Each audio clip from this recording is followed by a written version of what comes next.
Derek रोज, एक जमाने का एनबीए का यूनिक सुपरस्टार। डी रोज एनबीए करियर के शुरुआत में सुपरस्टार था, बट ओवर द इयर्स वो सुपरस्टार खिलाड़ी से एक एवरेज प्लेयर बन गया। बट उसकी अब तक की कहानी बहुत ही इमोशनल है और कई सारे हाईज एंड लोज से भरी हुई है। चलो आज के वीडियो में जानते हैं डेरिक रोज की अब तक की कहानी।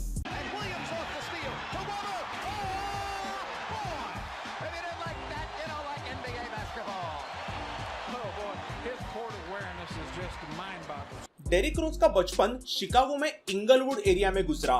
शिकागो का यह इंगलवुड एरिया काफी डेडली माना जाता है और यहाँ पर हर दिन कोई ना कोई गन वायलेंस होता है। इसी डेंजरस एनवायरनमेंट में उसकी मॉम और उसके 3 बड़े भाइयों के बीच में डी रोज बड़ा पड़ा और इन्हीं 3 बड़े भाइयों ने उसे बास्केटबॉल से इंट्रोड्यूस कराया।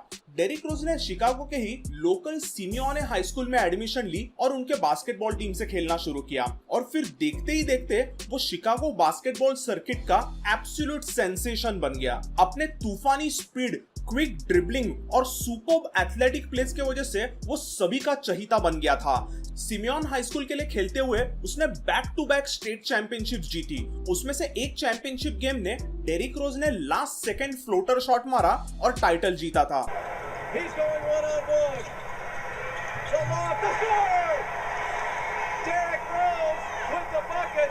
And now was there a timeout call? Derrick Rose का ये hop step and floater shot आगे उसके एनबीए करियर में भी उसका सबसे खतरनाक हथियार बन गया था। ऐसे परफॉर्मेंसेस के बाद उसे मेम्फिस यूनिवर्सिटी ने बास्केटबॉल की स्कॉलरशिप दी और उसने यहाँ पर भी अपना तूफानी खेल शुरू रखा। 2007-8 में मेम्फिस यूनिवर्सिटी के मेम्फिस टाइगर्स के टीम से उसने खेलते हुए कुछ मेमोरेबल परफॉर्मेंसेस दिए।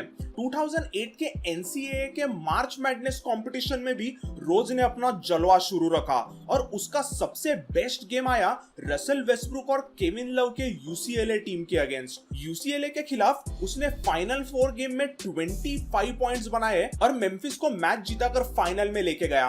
बट 2008 के एनसीएए फाइनल में उसकी मेम्फिस की टीम कैंसास यूनिवर्सिटी जेहॉक्स की टीम से हारे थे। बट फिर भी डी रोज ने इस टूर्नामेंट में प्रूव किया था कि वो कॉलेज का सबसे बेस्ट प्लेयर है। 1998 में माइकल जॉर्डन के रिटायरमेंट के बाद अगले 10 सालों तक शिकागो बुल्स की टीम एनबीए में one of the worst team रही थी। बट 2008 के एनबीए ड्राफ्ट लॉटरी में शिकागो बुल्स का नसीब चमक गया और उन्हें नंबर 1 पिक मिला था। The second pick goes to the Miami Heat. And that means the number 1 pick in the 2008 NBA draft will be made by the Chicago Bulls. और उन्होंने अपने होम टाउन हीरो डेरिक रोज को number 1 pick से select किया। With the first pick in the 2008 NBA draft, the Chicago Bulls select Derrick Rose from the University of Memphis. Finally Chicago bulls को एक young star मिला था और Derek Rose ने पहले सीजन से ही हंगामा करना शुरू किया। डी रोज तो एक पॉइंट गार्ड था, बट उसका खेल बिल्कुल भी एक ट्रेडिशनल पॉइंट गार्ड की तरह नहीं था। उसने अपने तूफानी खेल से एनबीए में भी आग लगा दी थी। उसके ऑफेंस में वो जंप शॉट्स पर ज्यादा डिपेंडेंट नहीं था, बट वो बार बार पेंट एरिया में घुस के अपने फ्लोटर शॉट्स मारता था और कुछ अनबिलीवेबल लेअप मारने की एबिलिटी रखता था। डी रोज एक फ्रीक एथलीट था और वो कूद के पावरफुल डंक मार सकता था और इन्हीं डंक्स के वजह से वो काफी पॉपुलर हो गया था। उसकी जंपिंग एबिलिटी देख के तो ऐसा लगता था कि मानो ये बंदा किसी स्प्रिंग पर से उछल रहा है। उसका एक गोरान ड्रैजिच के ऊपर मारा हुआ डंक तो बहुत ही पॉपुलर हुआ था।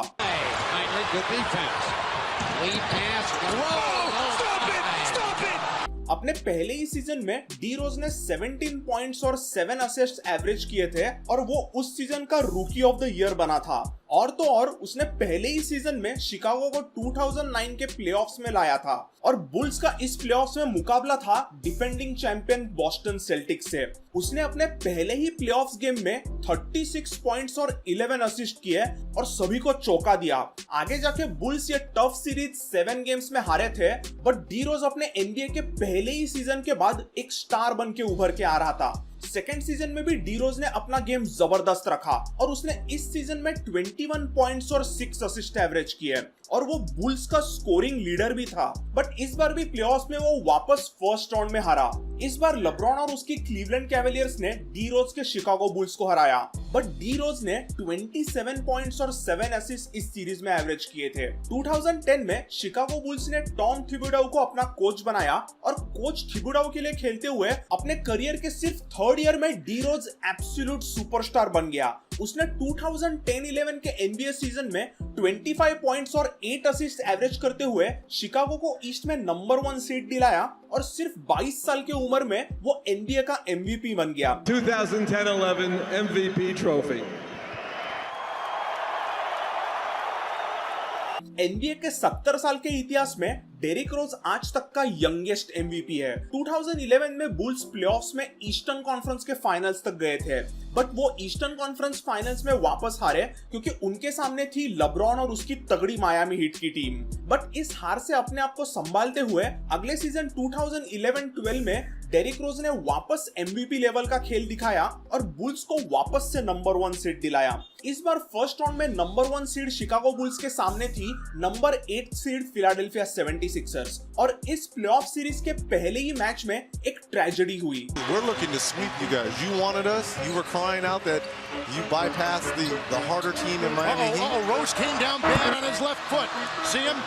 यहाँ पर रोज हॉप स्टेप मूव करने गया और उसके लेफ्ट लेग के घुटने में कुछ जोर से दर्द हुआ और वो वहीं पर गिर गया।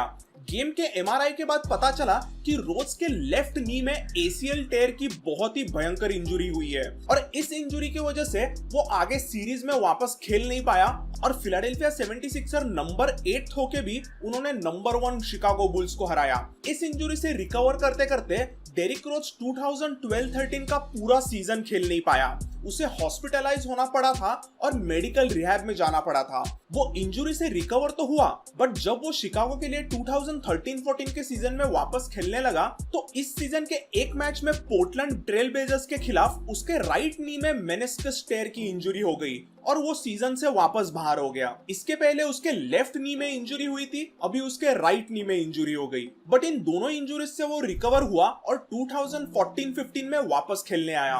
वो हेल्दी तो था, बट उसका गेम अभी पूरा बदल गया था। वो अभी पहले की तरह डंक्स नहीं मारता था, बट जंप शूटर बन गया था। उसका गेम अभी पहले की तरह एक्सप्लोसिव नहीं था क्योंकि वो कूद कूद के अभी घुटनों पे ज्यादा प्रेशर नहीं डाल सकता था। ऐसे प्रिकॉशन लेने के बाद भी उसे वापस से राइट नी में एक छोटी इंजरी हुई और वो सीजन के आखिरी 3 महीने में नहीं खेल पाया। बट फिर भी 2015 के प्लेऑफ्स में उसने कमबैक किया और एक आइकॉनिक बजर बीटर शॉट मारा था। बट इसके बाद भी उसे घुटनों का दर्द बार बार सता रहा था, इसलिए 2016 में शिकागो बुल्स ने उसे न्यूयॉर्क निक्स को ट्रेड कर दिया।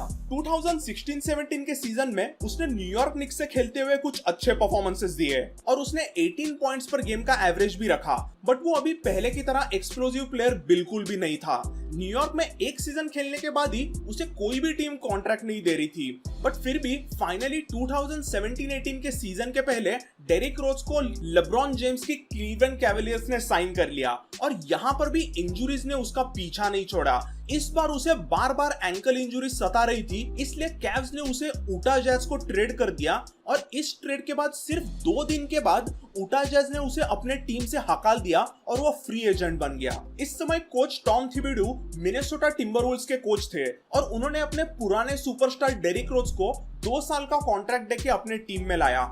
2018-19 में टिम्बरवुल्व्स से खेलते हुए डेरिक रोज ने कुछ बहुत ही बढ़िया परफॉर्मेंसेस दिए। वो यंग प्लेयर से भरे मिनेसोटा टिम्बरवुल्व्स का एक एक्सपीरियंस लीडर था और ऐसा लग रहा था कि उसके गेम में वापस कॉन्फिडेंस आ रहा है। इसी सीजन यूटा जैज के खिलाफ एक मैच में डी रोज शुरुआत से ही फॉर्म में लग रहा था और उसने इस गेम में देखते ही देखते जबरदस्त परफॉर्मेंस देते हुए 50 पॉइंट्स ठोक दिए। ये 50 पॉइंट गेम उसका करियर हाई रहा और इस गेम के बाद सभी टिम्बरवुल्व्स टीममेट्स ने उसका हौसला बढ़ाया, जिस वजह से वो बहुत इमोशनल हो गया था। Rose gets inside, puts up a tough shot and hits it anyway.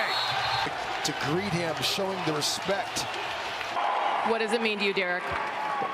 Everything, man. I worked my ass off, bro. But Timberwolves के लिए ये सक्सेस भी कुछ ही दिनों की रही क्योंकि उसे वापस इंजुरी सताने लगी। इस बार उसे राइट एल्बो में इंजुरी हो गई और वो वुल्व्स से सिर्फ 50 गेम खेल पाया। टिम्बरवुल्व्स के बाद डेरिक रोज को डिट्रॉइट पिस्टन्स ने साइन कर लिया और वहां पर वो एक ग्रेट बेंच प्लेयर करके उभर के आया। 2019-20 के सीजन में पिस्टन्स से खेलते हुए उसने लगातार 14 मैचेस में 20 से ज्यादा पॉइंट किए थे।